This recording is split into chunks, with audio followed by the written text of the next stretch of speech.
Assalamualaikum warahmatullahi wabarakatuh. Kembali lagi di channel Berita Mistis. Untuk kisah kali ini ada sebuah cerita yang diadaptasi dari kisah nyata, sebuah tentang fitnah pesugihan. Dan sebelum kita lanjut ke ceritanya, tekan dulu tombol like video ini dan jangan lupa tekan juga tombol subscribe channel ini. Nyalakan juga lonceng notifikasinya agar tidak ketinggalan cerita-cerita lainnya. Buat teman-teman yang punya pengalaman horor dan pengen dibawakan di sini, nanti silakan saja teman-teman kirim ceritanya di kontak admin yang ada di kolom deskripsi. Dan seperti apa untuk kisah kali ini? Langsung saja kita masuk ke ceritanya.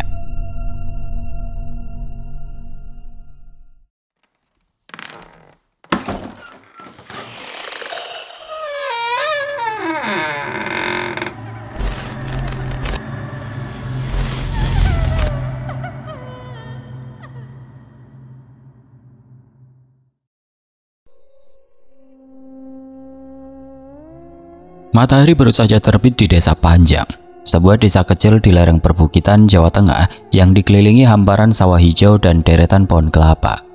Udara pagi terasa sejuk bercampur aroma tanah basah dan asap kayu bakar dari dapur-dapur rumah warga. Di ujung desa, sebuah rumah bercat putih dengan halaman kecil yang ditanami pohon mangga tampak ramai pagi ini. Rian 35 tahun, Andin 32 tahun dan kedua anak mereka Bima 10 tahun dan Lila 6 tahun baru saja tiba dengan sebuah truk kol diesel yang membawa barang-barang pindahan mereka. Bunyi klakson truk itu mengundang perhatian beberapa warga yang sedang menyapu halaman atau berjalan menuju sawah. Ada yang melongok dari balik pagar bambu, ada pula yang berhenti sejenak dari aktivitas mencuci di sungai kecil dekat desa. Rian, pria bertubuh sedang dengan rambut cepak dan kumis tipis, melompat turun dari bak truk. Ia mengenakan kaos polo biru tua dan celana jeans yang sudah sedikit pudar. Wajahnya tampak lelah namun penuh semangat. Andin, istrinya, mengenakan daster sederhana dengan kerudung katun yang sedikit miring karena tergesa-gesa membantu mengangkut barang. Bima dan Lila, kedua anak mereka, berlarian di halaman, tampak antusias dengan lingkungan baru. Bima yang lebih pendiam memerhatikan ayam-ayam tetangga yang berkeliaran, sementara Lila yang ceria sudah asik mengejar kupu-kupu di dekat pohon mangga. "Mas, ini beneran desa ya? Beda banget sama di kota," ujar Andin sambil menyeka keringat di dahi. Ia memandang ke arah sawah yang membentang luas, dihiasi titik-titik petani yang sedang membajak dengan kerbau. Rian tersenyum kecil. "Iya Din, tapi ini yang kita cari kan, tenang, jauh dari bising kota. Anak-anak juga bisa main bebas di sini." Andin mengangguk, meski ada sedikit keraguan di matanya. Pindah dari kota ke desa bukan keputusan mudah. Mereka meninggalkan rumah kecil di pinggiran Semarang setelah Rian memutuskan berhenti dari pekerjaannya sebagai staf administrasi di sebuah perusahaan swasta. Gaji yang pas-pasan dan biaya hidup kota yang semakin tinggi membuat mereka memilih menjual rumah warisan orang tua Rian dan pindah ke Desa Panjang, tempat yang menurut Rian menawarkan kehidupan lebih sederhana. Kedatangan keluarga baru ini tidak luput dari perhatian warga. Di warung kopi Pak Minto yang jadi tempat nongkrong para bapak-bapak desa, pembicaraan mulai ramai. "Itu keluarga dari kota, katanya beli rumahnya Mbok Sri yang sudah kosong lama," ujar Pak Minto sambil menuang kopi tubruk ke gelas-gelas kecil. Bu RT yang bernama asli Bu Sarijem ikut nimbrung dengan nada penuh rasa ingin tahu. "Orang kota kok mau tinggal di desa? Apa nggak takut sepi? Atau jangan-jangan ada apa-apa di kota, makanya pindah sini?" Ia menyeruput teh manisnya, matanya menyipit penuh spekulasi. Warga lain hanya mengangguk-angguk, sebagian setuju, sebagian lagi cuek karena urusan mereka adalah sawah dan ternak. Pak Kades bernama Pak Sugeng mendengar kabar kedatangan keluarga baru dan memutuskan berkunjung ke rumah Rian sore itu. Ia datang bersama Pak Ustadz, seorang tokoh agama yang disegani di desa karena kebijaksanaannya. "Selamat datang di Desa Panjang, Mas Rian, Mbak Andin," sapa Pak Sugeng dengan senyum lebar. Ia membawa sekeranjang pisang dan ketan sebagai tanda selamat datang. Rian dan Andin menyambut dengan ramah, mengajak mereka masuk ke ruang tamu yang masih dipenuhi kardus-kardus pindahan. "Terima kasih Pak Kades, kami senang bisa tinggal di sini, semoga betah," ujar Rian sambil menyodorkan teh hangat. Pak Ustadz yang bernama Ustadz Jamal menambahkan, "Kalau ada apa-apa jangan sungkan bilang ke kami ya, warga sini baik-baik, cuma kadang suka penasaran sama yang baru. Andin tersenyum, tapi ia menangkap nada hati-hati dalam ucapan Ustadz Jamal. Setelah tamu pulang, Andin berbisik pada Rian, "Mas, kok aku merasa warga di sini agak gimana ya? Kayak curiga sama kita." Rian menepuk pundak istrinya. "Biasa, Din. Orang desa kan belum kenal kita. Lama-lama juga mereka terbiasa." Malam itu keluarga kecil ini tidur dengan lelap di rumah baru mereka. Meski sesekali terbangun oleh suara jangkrik dan kodok yang asing bagi telinga mereka. Di luar, di bawah lampu penerangan jalan desa yang redup, beberapa warga masih berbisik tentang orang kota yang baru datang. Bu Sarijem dengan nada penuh misteri berkata pada tetangganya, "Lihat saja nanti, orang kota itu pasti bawa cerita. Mana ada sih yang tiba-tiba pindah ke desa tanpa alasan besar?" Bisik-bisik itu seperti benih yang ditanam, siap tumbuh menjadi sesuatu yang lebih besar, lebih gelap di hari-hari mendatang. Sementara itu di sudut lain desa, Anton 38 tahun, seorang petani yang dikenal keras kepala sedang duduk di beranda rumahnya bersama istrinya Dewi 34 tahun yang sedang hamil besar. Mereka tidak tahu bahwa kehadiran keluarga Rian akan segera mengubah hidup mereka dan seluruh desa dengan cara yang tidak pernah mereka bayangkan. Langit desa Panjang pagi itu cerah dengan awan putih tipis menghias cakrawala. Bau embun masih terasa di udara, bercampur aroma asap kayu bakar dari dapur-dapur warga yang mulai menyiapkan sarapan. Di rumah bercat putih milik Rian dan Andin, suasana pagi terasa sibuk. Andin sedang menyiapkan nasi goreng untuk Bima dan Lila yang sudah bersiap dengan seragam sekolah mereka. Bima yang mulai terbiasa dengan suasana desa tampak antusias karena akan naik angkot ke sekolah dasar di kecamatan, sekitar 3 km dari desa. Lila dengan rambut dikuncir 2, sibuk bermain dengan boneka kainnya sambil bernyanyi pelan. Rian yang baru selesai mandi keluar dari kamar dengan kaos lengan panjang dan celana kain, siap mengantar anak-anak ke halte angkot. "Mas, nanti sore ke pasar ya, stok beras sama minyak hampir habis," ujar Andin sambil membungkus bekal nasi goreng untuk anak-anak. Rian mengangguk. "Iya, Din, aku juga mau ke kota sebentar, urus dokumen buat warung. Mumpung ada waktu." Andin tersenyum kecil, tapi matanya menyimpan sedikit kekhawatiran. 2 bulan tinggal di desa Panjang, ia mulai merasakan tatapan aneh dari tetangga. Setiap kali ia ke warung Bu Minto atau ke pasar desa, ada bisik-bisik di belakangnya. "Orang kota kok pindah ke sini ya?" Atau, "Kayaknya orang kaya, tapi kok kerja biasa saja." Andin mencoba mengabaikan, tapi hatinya tidak bisa bohong. Ia merasa seperti orang asing di tengah komunitas yang seharusnya ramah. Pagi itu setelah mengantar Bima dan Lila ke halte, Rian tidak langsung pulang.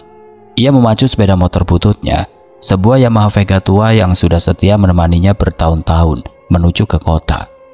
Di sana ia menemui seseorang teman lama yang bekerja di dealer mobil. Rian sudah lama merencanakan sesuatu yang ia rahasiakan dari Andin. Ingin memberi kejutan. Setelah menjual rumah mereka di Semarang, Rian menyisihkan sebagian uang untuk membeli mobil bekas yang layak. Ia tidak ingin keluarganya terus-menerus bergantung pada angkot atau sepeda motor. Apalagi jalanan desa sering becek saat musim hujan. Setelah tawar-menawar, ia akhirnya pulang sore itu dengan sebuah SUV hitam mengkilap. Sebuah Mitsubishi Pajero Sport bekas tapi dalam kondisi prima. Wajahnya penuh senyum saat memarkir mobil di halaman rumah. "Andin, Bima, Lila, keluar bentar!" teriak Rian dari halaman. Andin yang sedang menyapu dapur buru-buru keluar, diikuti anak-anak yang baru pulang dari sekolah. Matanya membelalak melihat mobil itu. "Mas, ini apa? Dari mana duitnya?" tanyanya. Nada suaranya campur antara kagum dan khawatir. Rian tertawa. "Tenang, Din. Ini dari sisa jual rumah kita di kota. Aku pikir daripada terus naik motor, mending kita beli mobil. Biar anak-anak nyaman, apalagi kalau hujan." Bima dan Lila sudah berlarian mengelilingi mobil, terkikik excited. Andin masih ragu, tapi melihat wajah bahagia anak-anaknya, ia akhirnya tersenyum. "Tapi Mas, apa kata tetangga nanti? Mobil begini di desa kan jarang," ujarnya pelan. Rian hanya mengangguk. "Biarin aja, kita nggak ngutang, nggak nyuri. Mereka juga bakal biasa lihat." Namun kehadiran mobil itu seperti menyalakan api kecil di desa Panjang. Sore itu ketika Rian mengendarai mobilnya ke warung Bu Minto untuk membeli rokok, mata-mata warga langsung tertuju padanya.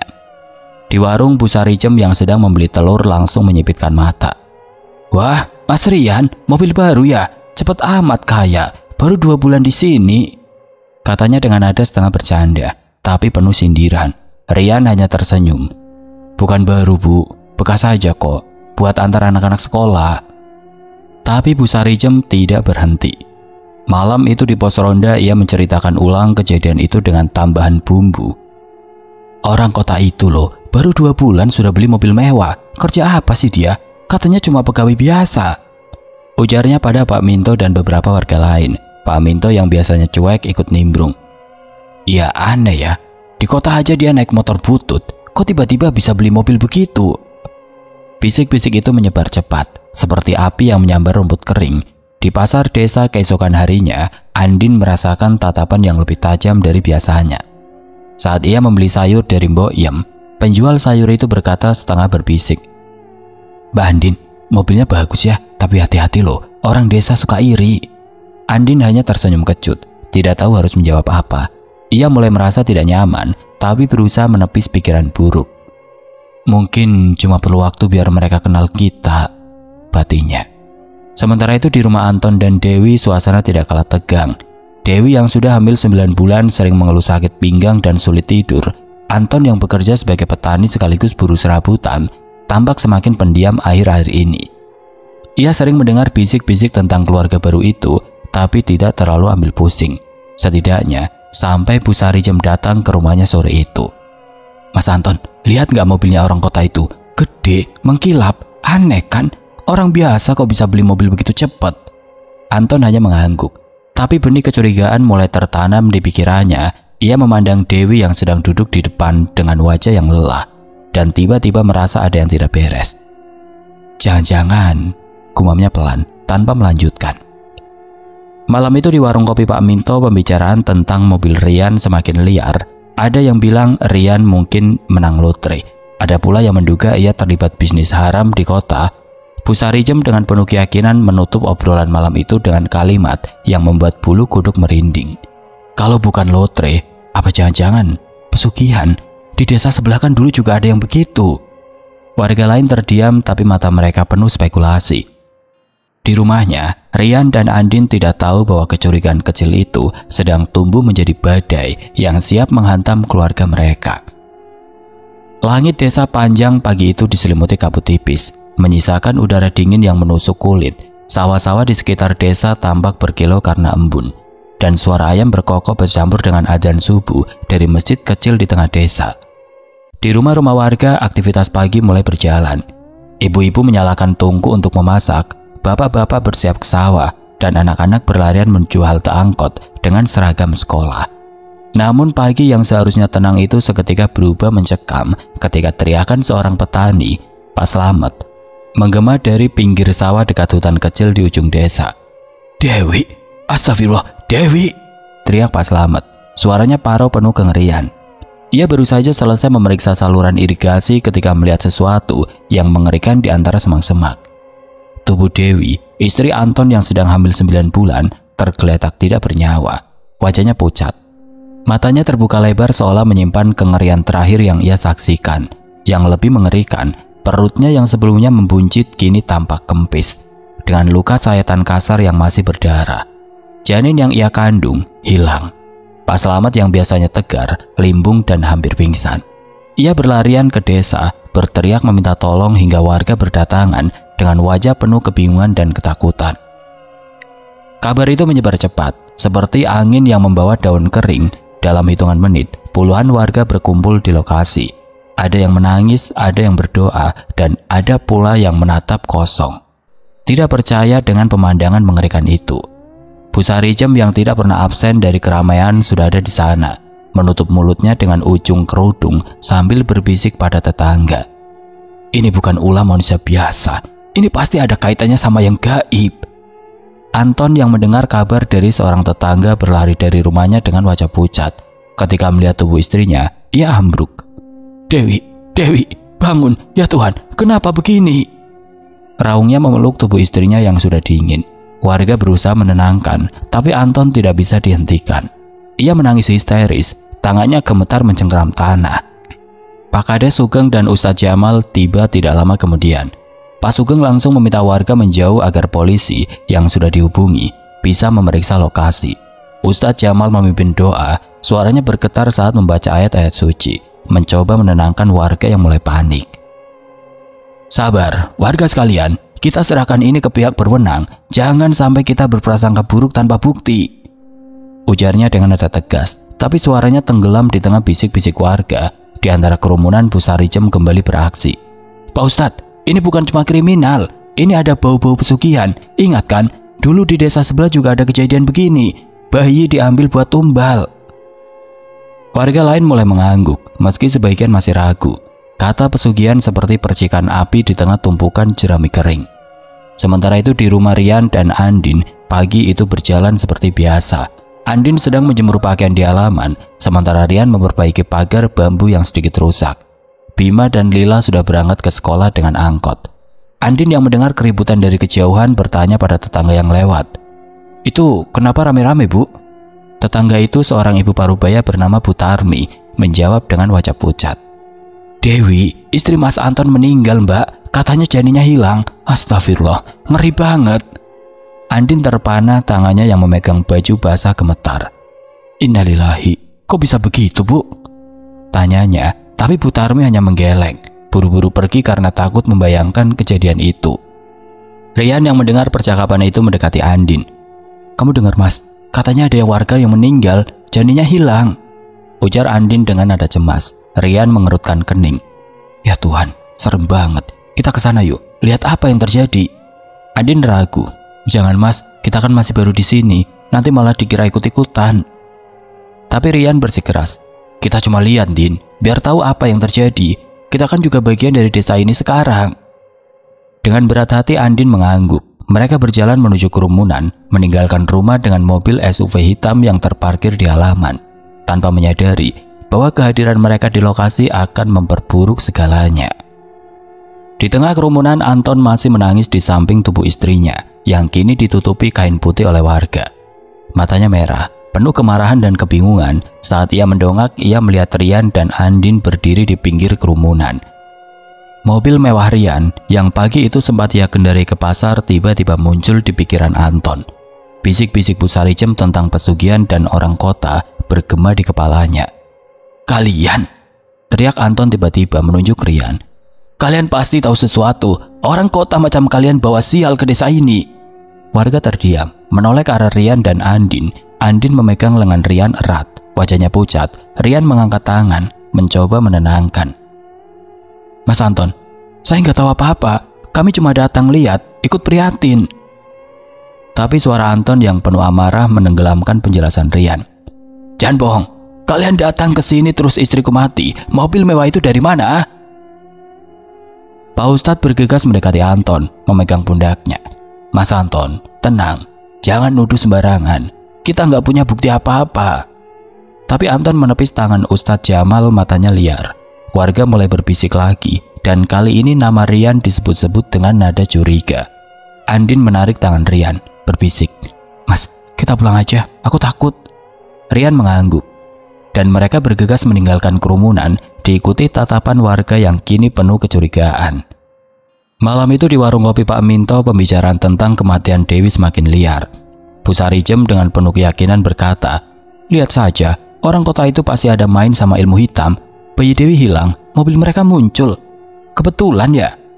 Pak Minto yang biasanya tidak suka ikut-ikut gosip, mulai terpengaruh. Ya aneh sih, 2 bulan doang, kok bisa beli mobil gitu? Di rumahnya Anton duduk di depan, menatap kosong ke dinding. Gambar mobil hitam Rian terus muncul di pikirannya, bercampur dengan wajah pucat Dewi. Kalian yang bikin istriku mati, gumamnya, tangannya mengepal. Benih kebencian itu kini mulai berakar, siap meledak menjadi sesuatu yang jauh lebih mengerikan. Malam di Desa Panjang terasa lebih gelap dari biasanya. Lampu-lampu minyak di beranda rumah warga memancarkan cahaya redup. Hanya cukup menerangi wajah-wajah yang penuh keresahan. Suara jangkrik dan kodok yang biasanya menenangkan kini terasa seperti iringan untuk ketegangan yang menyelimuti desa. Kematian tragis Dewi dengan janin yang hilang dari rahimnya masih menjadi pembicaraan utama di setiap sudut desa. Di warung kopi di pos ronda, bahkan di dapur-dapur saat ibu-ibu menyiapkan makan malam, namun kini ada nama yang terus muncul dalam bisik-bisik itu. Rian, keluarga pendatang baru yang tiba-tiba memiliki mobil mewah. Di rumah Rian dan Andin, suasana malam itu penuh kecemasan. Andin duduk di ruang tamu, memeluk Lila yang sudah tertidur di pangkuannya. Bima yang biasanya ceria tampak murung duduk di sudut sambil memainkan karet gelang. Rian berjalan mundar-mandir, wajahnya tegang setelah kejadian di pinggir sawah tadi siang. Tuduhan Anton meski tanpa bukti terasa seperti pisau yang menusuk hati mereka. "Mas, aku bilang kan, kita nggak usah ke sana tadi," ujar Andin dengan suara pelan, hampir berbisik. Matanya berkaca-kaca. "Sekarang orang-orang pasti mikir macam-macam tentang kita." Rian berhenti melangkah, menarik nafas panjang, lalu duduk di samping istrinya. "Din, kita nggak salah apa-apa. Aku cuma mau ikut prihatin. Masa kita di desa nggak boleh peduli sama tetangga?" Andin menggeleng pelan. "Bukan gitu mas, tapi kamu lihat sendiri tadi, Anton nuduh kita seenaknya. Warga lain juga kayaknya mulai percaya." Rian memegang tangan Andin, berusaha menenangkan. "Tenang Din, besok aku coba ke rumah Pak Kades, jelasin soal mobil itu, biar nggak ada salah paham." Andin hanya mengangguk, tapi hatinya tidak bisa tenang. Ia teringat tatapan warga di kerumunan tadi, penuh curiga dan jijik. Di luar, angin malam bertiup kencang membuat daun-daun pohon mangga di halaman bergoyang, seolah ikut merasakan kegelisahan keluarga kecil itu. Sementara itu di balai desa, suasana tidak kalah panas. Anton yang masih dirundung duka mengumpulkan beberapa warga yang dikenal vokal di desa, termasuk Pak Minto, Bu Sarijem, dan beberapa petani yang sering nongkrong di warung kopi. Balai desa yang biasanya sepi malam-malam kini ramai dengan suara-suara penuh emosi. Anton berdiri di tengah ruangan, wajahnya merah padam, tangannya mengepal. "Kalian dengar sendiri kan, apa kata Bu Sarijem? Orang kota itu, Rian, baru 2 bulan di sini sudah beli mobil mewah. Terus tiba-tiba istriku mati, bayiku hilang. Ini nggak kebetulan." Teriaknya, suaranya menggema di ruangan berdinding bambu itu. Warga yang hadir saling pandang, sebagian mengangguk setuju, sebagian lagi tampak ragu. Bu Sarijem yang duduk di bangku depan segera menimpali dengan nada penuh keyakinan. "Betul Mas Anton, aku tahu cerita begini. Dulu di desa sebelah ada orang kaya mendadak, ternyata pakai pesugihan. Bayi-bayi di desa hilang, katanya buat tumbal. Ini pasti sama." Ia menoleh ke warga lain, matanya menyala-nyala. "Kalian lihat sendiri kan, mobil itu. Orang biasa mana yang bisa beli mobil begitu cepat kalau nggak ada apa-apa di belakangnya?" Pak Minto yang biasanya tidak suka ikut-ikut urusan orang mulai terbawa suasana. "Ya aneh sih, katanya dia cuma pegawai biasa, rumahnya di kota juga katanya kecil. Dari mana duitnya?" Gumamnya membuat warga lain semakin yakin dengan tuduhan itu. Di sudut ruangan, Pak Ustadz Jamal mencoba menenangkan suasana. Ia berdiri, tangannya terangkat meminta perhatian. "Warga sekalian, sabar dulu. Kita nggak boleh nuduh orang tanpa bukti. Ini urusan nyawa, urusan besar. Kita tunggu polisi selesai selidiki kematian Mbak Dewi. Kalau Mas Rian memang salah, biar hukum yang urus. Kita jangan main hakim sendiri," katanya dengan suara tenang tapi tegas. Tapi Anton langsung memotong. "Hukum? Polisi mana bisa tangkap setan? Pak Ustadz, ini ilmu hitam, bukan cuma kriminal." Beberapa warga mengangguk, terbawa emosi Anton. Pak Kades Sugeng yang juga hadir mencoba membantu Ustadz Jamal. "Mas Anton, saya tahu kamu lagi sedih, tapi kita nggak bisa asal tuduh. Besok saya coba panggil Mas Rian, kita omongin baik-baik." Namun kata-kata Pak Kades dan Ustadz Jamal seperti angin lalu di tengah amarah warga. Malam itu Anton pulang ke rumahnya dengan hati penuh dendam. Ia duduk di depan menatap foto pernikahannya dengan Dewi yang tergantung di dinding. "Aku janji, Wi, aku bakal cari tahu siapa yang bikin kamu begini," gumamnya, matanya memerah. Di luar, Bu Sarijem tidak berhenti menyebar ceritanya. Ia mampir ke rumah-rumah tetangga, berbisik tentang orang kota yang mencurigakan dan mobil yang datang bersama dengan kematian Dewi. Setiap bisikannya seperti menambah kayu bakar ke api kecurigaan yang sudah menyala. Keesokan harinya Andin pergi ke pasar desa untuk membeli kebutuhan dapur. Ia berusaha tersenyum seperti biasa, tapi tatapan warga terasa semakin tajam. Mbok Yem, penjual sayur yang biasanya ramah, kini hanya melayani dengan wajah datar. "Mbak Andin, hati-hati ya di desa ini. Orang sekarang pada takut gara-gara kejadian kemarin," katanya dengan nada ambigu. Andin hanya mengangguk, buru-buru membayar dan pergi. Di warung sebelah ia mendengar bisik-bisik dua ibu-ibu. "Itu istri orang kota itu loh, katanya suaminya pakai ilmu hitam buat kaya." Andin menunduk bergegas pulang dengan hati perih. Di rumah ia menceritakan pengalamannya pada Rian. "Mas, aku takut. Orang-orang sudah nuduh kita macam-macam. Mending kita ke polisi, jelasin soal mobil itu," katanya. Suaranya gemetar. Rian menggeleng. "Din, kalau kita ke polisi sekarang malah kayak kita takut. Kita nggak salah apa-apa. Biar aku ke Pak Kades sore ini, jelasin semuanya." Tapi Andin tidak bisa tenang. Ia merasa desa ini yang awalnya mereka anggap sebagai tempat baru untuk memulai hidup, kini seperti jebakan yang siap menelan mereka. Sore itu Rian berjalan ke rumah Pak Kades, berharap bisa menjelaskan asal-usul mobilnya. Tapi di tengah jalan ia bertemu Anton yang sedang duduk di pos ronda bersama beberapa warga. Mata Anton penuh kebencian saat melihat Rian. "Orang kota, masih berani keluar rumah ya?" sapa Anton dengan nada sinis. Rian mencoba tenang. "Mas Anton, saya cuma mau ke rumah Pak Kades. Saya ikut prihatin sama kejadian Mbak Dewi." Anton berdiri mendekati Rian. "Prihatin? Jangan pura-pura. Aku tahu kalian yang bikin istriku mati." Warga lain di pos ronda menatap Rian dengan curiga, membuatnya buru-buru melanjutkan langkah. Di rumah Pak Kades, Rian mencoba menjelaskan bahwa mobilnya berasal dari penjualan rumah di kota, tapi Pak Kades hanya mengangguk dengan wajah ragu. "Saya percaya Mas Rian, tapi warga lagi panas. Susah ngejelasin ke mereka sekarang." Malam itu di warung kopi Pak Minto, Anton kembali menghasut. "Kita nggak bisa diam saja. Orang kota itu bahaya buat desa kita." Bu Sarija menambahi, "Betul, kalau dibiarkan nanti ada korban lagi." Api kecurigaan kini sudah menjadi kobaran besar, siap melahap segala yang ada di depannya, termasuk keluarga Rian yang tidak berdosa. Malam menyelimuti desa Panjang dengan kegelapan yang terasa lebih pekat dari biasanya. Langit tanpa bulan, hanya bintang-bintang redup yang tampak malu-malu muncul di antara awan tebal. Angin malam bertiup pelan membawa aroma tanah basah dan daun kering. Namun suasana desa jauh dari tenang. Bisik-bisik penuh kecurigaan yang selama beberapa hari terakhir menggema di warung kopi, pos ronda, dan dapur warga kini telah mencapai puncaknya. Kematian tragis Dewi ditambah tuduhan Anton dan provokasi Bu Sarijem telah mengubah desa Panjang menjadi ladang kemarahan yang siap meledak. Malam ini, kemarahan itu menemukan sasarannya, rumah Rian dan keluarganya. Di rumah bercat putih di ujung desa, Rian dan Andin baru saja selesai makan malam. Meja makan kecil dari kayu jati masih dipenuhi piring-piring sisa nasi goreng dan telur ceplok. Bima dan Lila sudah tertidur di kamar mereka, lelah setelah seharian bermain di halaman. Andin duduk di ruang tamu, menjahit baju sekolah Lila yang robek di bagian lengan. Sementara Rian memeriksa buku catatan keuangan mereka untuk rencana membuka warung kecil. Mobil SUV hitam yang menjadi sumber kecurigaan warga terparkir di halaman, bersinar samar di bawah lampu penerangan jalan desa yang redup.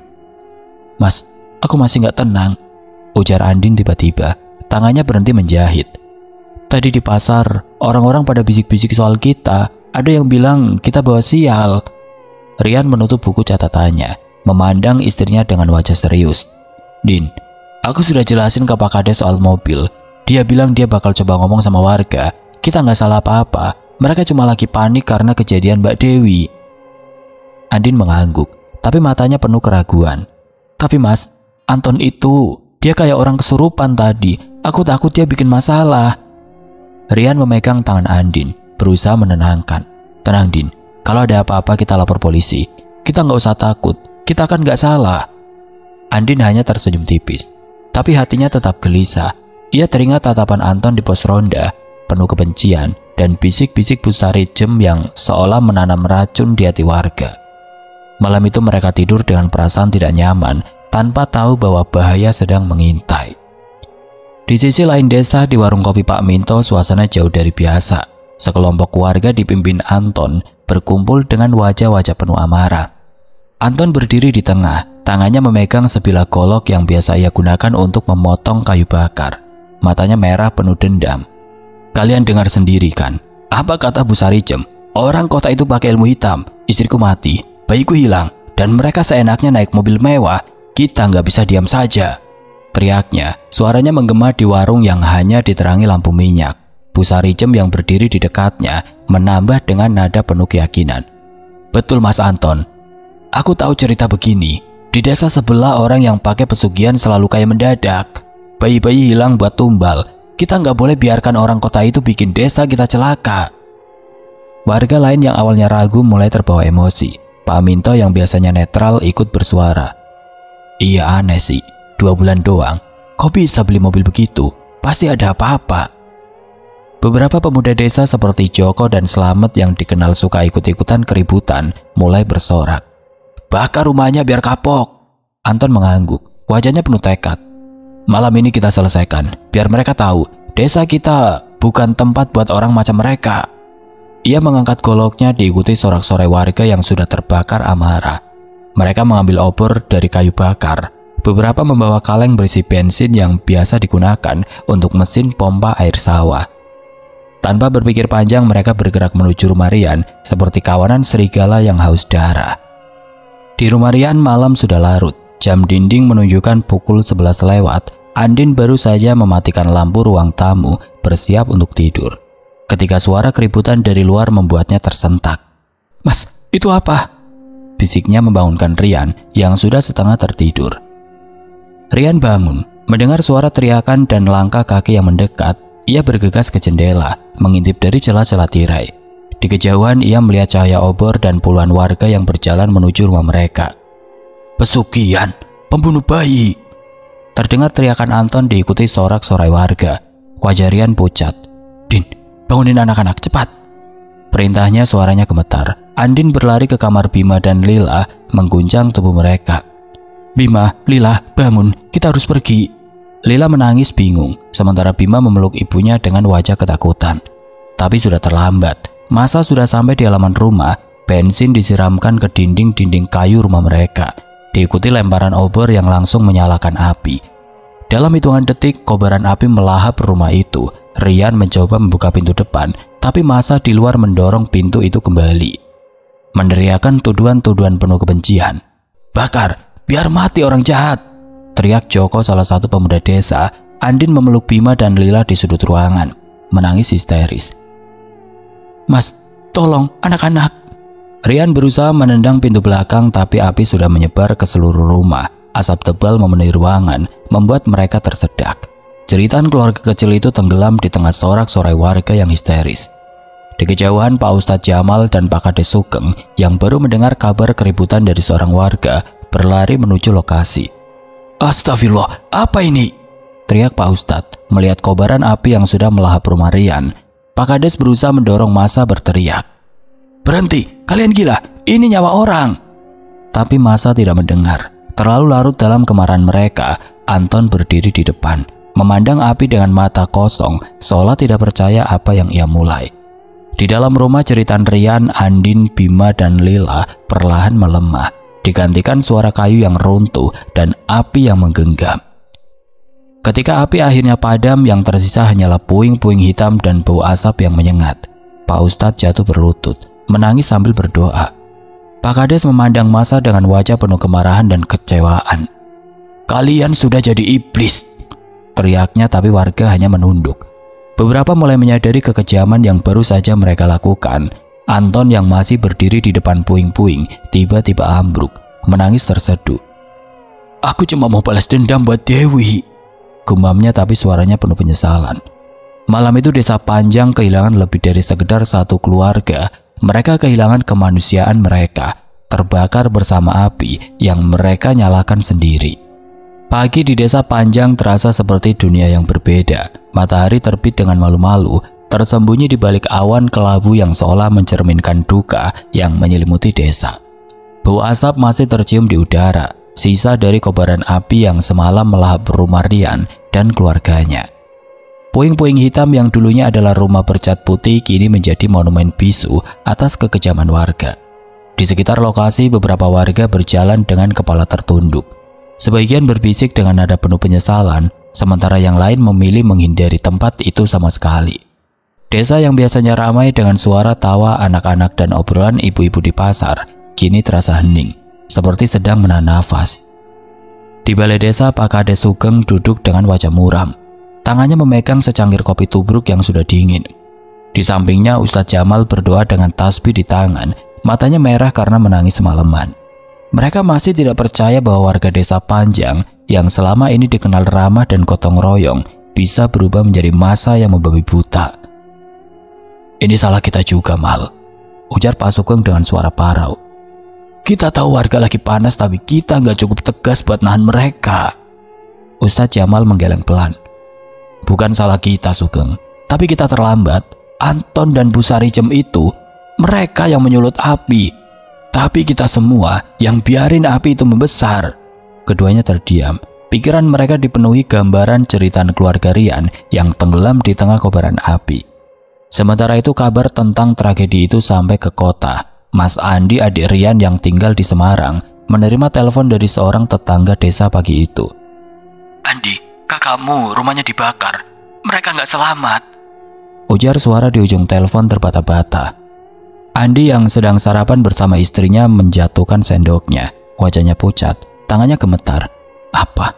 Dibakar? Siapa yang berani?" Teriaknya membuat istrinya tersentak. Tanpa menunggu lama, Andi mengemasi tas kecil, naik motor dan bergegas menuju desa Panjang. Hati dipenuhi campuran duka dan amarah. Ia tidak bisa membayangkan bagaimana kakaknya yang selalu jadi panutan baginya bisa berakhir begitu tragis. Sesampainya di desa Panjang sekitar tengah hari, Andi disambut pemandangan yang menghancurkan hatinya. Puing-puing rumah Rian masih mengepulkan asap tipis. Beberapa warga yang melihat kedatangannya menunduk. Tidak berani menatap matanya. Andi berlari menuju puing-puing itu berlutut dan menangis terseduh.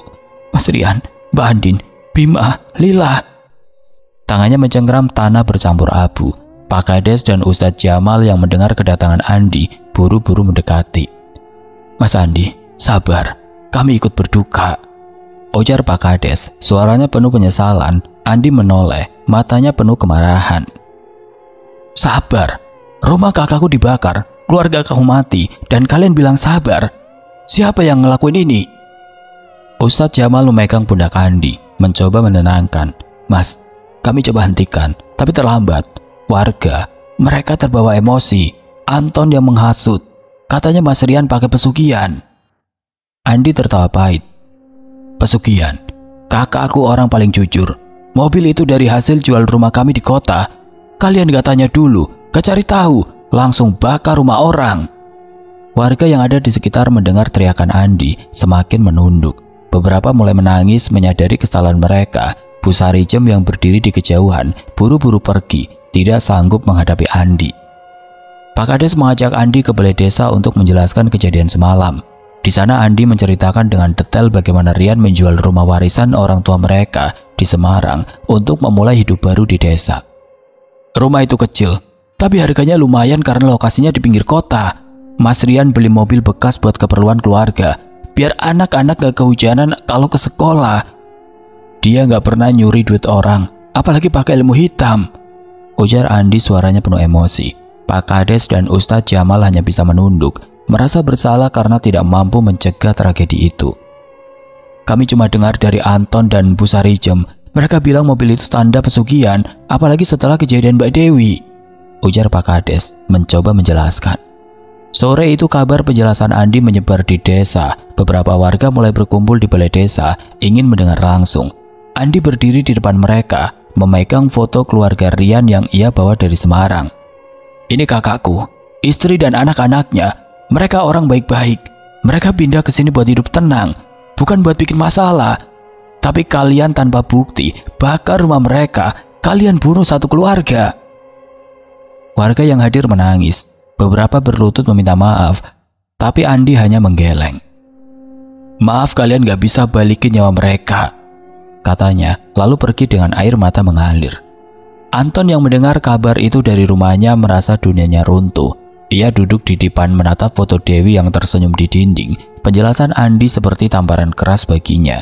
Ia teringat tuduhannya pada Rian, sorak-sorainya saat masa membakar rumah itu, dan jeritan keluarga yang ia abaikan. Aku salah, gumamnya, tangannya mencengkeram kepala. Malam itu ia tidak bisa tidur. Ia berjalan keluar rumah, berjalan tanpa tujuan ke pinggir sawah, berbicara sendiri seperti orang kehilangan akal.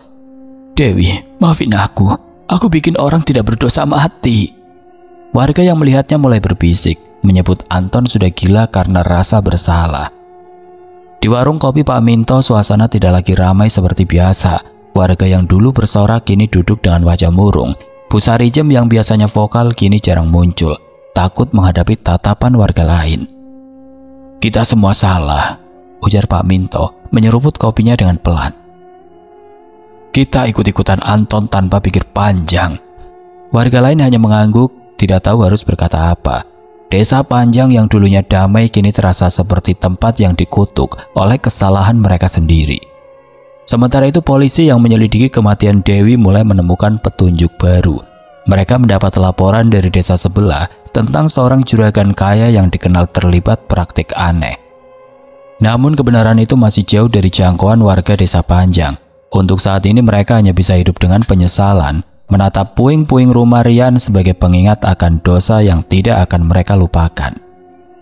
Hari-hari setelah tragedi pembakaran rumah Rian di desa Panjang berlalu dalam keheningan yang mencekam. Sawah-sawah yang biasanya ramai dengan petani kini terasa sepi, seolah alam pun ikut berduka. Warga desa berjalan dengan kepala tertunduk, menghindari pandangan satu sama lain, terutama ketika melewati puing-puing rumah Rian yang kini menjadi tanda bisu dari dosa mereka. Bau abu masih samar tercium di udara, bercampur dengan aroma tanah basah setelah hujan semalam. Di balai desa, Pak Kades Sugeng dan Ustadz Jamal masih berusaha mencari cara untuk meredam trauma yang melanda warga. Tapi hati mereka sendiri penuh beban.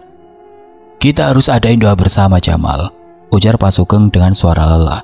Biar warga bisa tenang, biar arwah keluarga Mas Rian juga tenang. Ustadz Jamal mengangguk tapi matanya kosong. Tenang Sugeng, dosa ini gak bakal hilang cuma dengan doa. Kita semua berdosa, balasnya, tangannya memutar tasbih dengan gerakan mekanis. Anton yang menjadi pemicu tragedi itu kini benar-benar kehilangan kewarasannya. Ia sering terlihat duduk di pinggir sawah, menatap kosong ke arah tempat Dewi ditemukan tewas. Kadang ia berbicara sendiri, memanggil nama istrinya. Dewi, maafin aku gak tahu. Warga yang lewat hanya memandangnya dengan kasihan. Tapi tidak ada yang berani mendekat. Bu Sarijem yang dulu vokal menyebarkan fitnah kini jarang keluar rumah. Ia tidak sanggup menghadapi tatapan warga yang kini penuh penyesalan. Di warung kopi Pak Minto obrolan tidak lagi ramai. Warga yang dulu bersorak kini hanya duduk diam, menyeruput kopi dengan wajah murung. Kita kayak iblis malam itu, gumam Pak Minto suatu malam, memecah keheningan. Tidak ada yang menjawab, tapi semua merasakan kebenaran kata-katanya. Sementara itu penyelidikan polisi atas kematian Dewi mulai menemukan titik terang. Tim dari kepolisian daerah yang awalnya kesulitan karena minimnya petunjuk mendapat laporan dari seorang warga desa tetangga, Desa Sukorejo, tentang praktik mencurigakan yang dilakukan oleh seorang juragan kaya bernama Pak Haji Sukirman.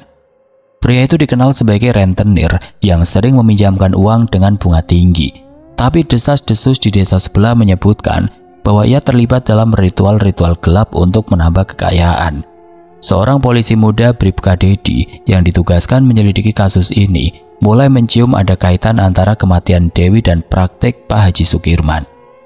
Kita harus ke desa Sukorejo, Pak, ujar Dedi pada atasannya, AKP Susilo. Ada yang gak beres sama juragan itu. Di desa Sukorejo, Pak Haji Sukirman tinggal di rumah besar bercat krim dengan pagar besi tinggi, kontras dengan rumah-rumah sederhana di sekitarnya. Ia dikenal sebagai orang kaya yang dermawan, tapi juga ditakuti karena reputasinya sebagai rentenir kejam. Beberapa warga Sukorejo pernah mendengar cerita tentang ritual aneh di rumahnya, tapi tidak ada yang berani bicara karena takut. Bribka Dedi bersama dua polisi lain mendatangi rumah Pak Haji Sukirman dengan surat perintah penggeledahan. Di sana mereka menemukan sesuatu yang mengerikan.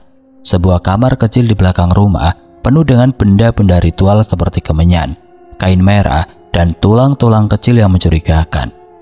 Di antara barang-barang itu ada buku catatan tua yang mencatat nama-nama peminjam uang, termasuk nama Dewi. Penemuan itu membawa polisi ke kebenaran yang kelam. Ternyata beberapa bulan sebelum kematiannya, Dewi diam-diam meminjam uang dari Pak Haji Sukirman untuk membantu Anton membayar hutang hasil judi yang ia sembunyikan dari keluarga. Dan keputusasaan Dewi menandatangani perjanjian yang tidak ia pahami sepenuhnya, yang ternyata mencakup klausul mengerikan. Janin yang ia kandung akan menjadi jaminan jika utang tidak terbayar. Pak Haji Sukirman yang ternyata bekerja sama dengan seorang dukun dari luar kota menggunakan janin itu sebagai tumbal untuk ritual pesugihan yang ia jalani selama bertahun-tahun. Kematian Dewi bukanlah kecelakaan, melainkan bagian dari ritual keji yang dilakukan di malam gelap, jauh dari mata warga. Kabar ini sampai ke Desa Panjang beberapa minggu kemudian ketika polisi datang untuk memberikan laporan resmi kepada Pak Kades. Di balai desa, AKP Susilo menjelaskan temuan mereka di hadapan warga yang berkumpul. Kematian Dewi bukan karena Mas Trian atau keluarganya. Ini ulah Pak Haji Sukirman dari desa Sukorejo. Dia sudah ditahan dan kita sedang selidiki lebih lanjut soal ritual-ritualnya, ujarnya dengan tegas. Warga terdiam, wajah mereka pucat. Bu Sarijem yang hadir di barisan belakang menunduk dalam, tangannya gemetar. Jadi kita salah tuduh Mas Rian? Tanya seorang warga dengan suara pelan. AKP Susilo mengangguk. Bukan cuma salah tuduh. Kalian sudah ambil nyawa satu keluarga tanpa bukti. Anton yang juga hadir di balai desa ambruk ke lantai. Ia menangis terseduh, memukul-mukul kepalanya sendiri. Dewi, aku nggak tahu. Aku bikin orang lain mati sia-sia. Warga lain mencoba menenangkan, tapi Anton tidak bisa dihentikan. Pikirannya sudah hancur, terbelah antara duka atas kematian istrinya dan rasa bersalah atas kematian keluarga Rian. Malam itu ia kembali ke pinggir sawah, duduk di tempat Dewi ditemukan, menatap langit dengan mata kosong. Aku iblis, Wi. Aku iblis. Gumamnya sebelum akhirnya pingsan karena kelelahan dan stres. Warga Desa Panjang yang kini tahu kebenaran, hidup dalam bayang-bayang penyesalan. Mereka mengadakan doa bersama di masjid, dipimpin Ustadz Jamal, untuk memohon ampun atas dosa mereka. Tapi doa-doa itu tidak bisa menghapus luka di hati mereka. Puing-puing rumah Rian tetap berdiri di ujung desa, seperti pengingat abadi akan fitnah yang telah merenggut nyawa orang tidak berdosa. Beberapa warga mulai berbisik tentang kutukan yang kini menimpa desa mereka, panen yang tidak lagi melimpah, anak-anak yang sering sakit, dan Anton yang kini hidup seperti orang linglung. Ini balasan Tuhan, ujar seorang warga tua di warung Pak Minto, dan tidak ada yang membantah. Di Semarang, Mas Andi mengurus pemakaman simbolis untuk kakaknya dan keluarganya karena tidak ada jasad yang tersisa untuk dimakamkan. Ia berdiri di depan batu nisan kosong, berjanji dalam hati untuk mencari keadilan. Mas, Mbak, Bima, Lila, aku janji aku bakal pastikan orang-orang salah dihukum. Gumamnya, air mata mengalir di pipinya, tapi di hatinya ia tahu bahwa keadilan tidak akan pernah bisa mengembalikan keluarganya. Desa Panjang kini hidup dalam keheningan yang kelam, diterpa penyesalan dan rasa bersalah yang tidak akan pernah hilang. Tragedi itu bukan hanya tentang kematian satu keluarga, tapi juga tentang bagaimana fitnah dan prasangka bisa mengubah manusia jadi monster, menghancurkan segala yang mereka anggap suci.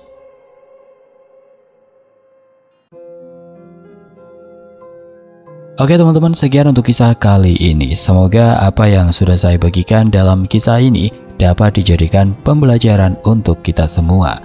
Dan buat teman-teman yang baru bergabung, jangan lupa untuk like, komen, share, serta subscribe channel ini. Dan jangan lupa nyalakan juga lonceng notifikasinya agar tidak ketinggalan cerita-cerita lainnya. Dan akhir kata, wassalamualaikum warahmatullahi wabarakatuh.